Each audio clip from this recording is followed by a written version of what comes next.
Зголемување и подобрување на капацитетите на казнено-поправните институции наместо амнестија.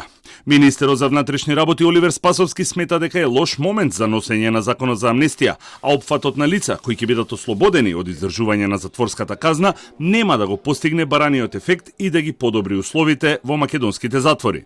Апсолутно не е соодветно ниту времето, ниту моментот на носење закон за амнестија.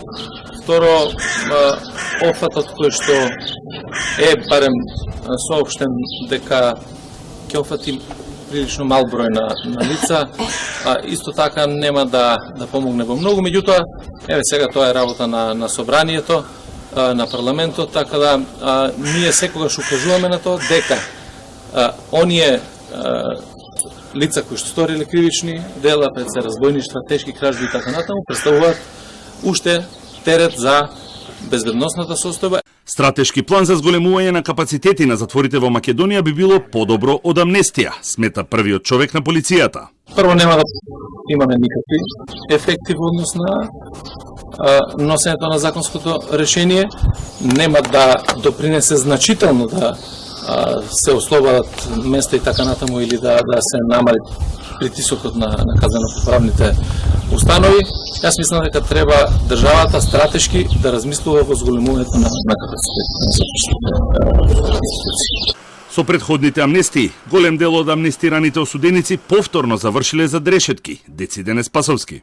Ако ги погледнеме минатите закони за амнестија, ќе видите дека најголемиот дел од тие лица за 2 до 3 месеци повторно се враќаат назад заради тоа што имаат повторно кривични дела и со кои што ние секојдневно се столкнуваме. Министерот за правда Кренар Лога најави дека со огледало и со албум со слики од Идризово, самиот ќе го брани законот пред пратениците за кој потенцира дека е истиот од 2018 година кој имал широка поддршка од политичките партии.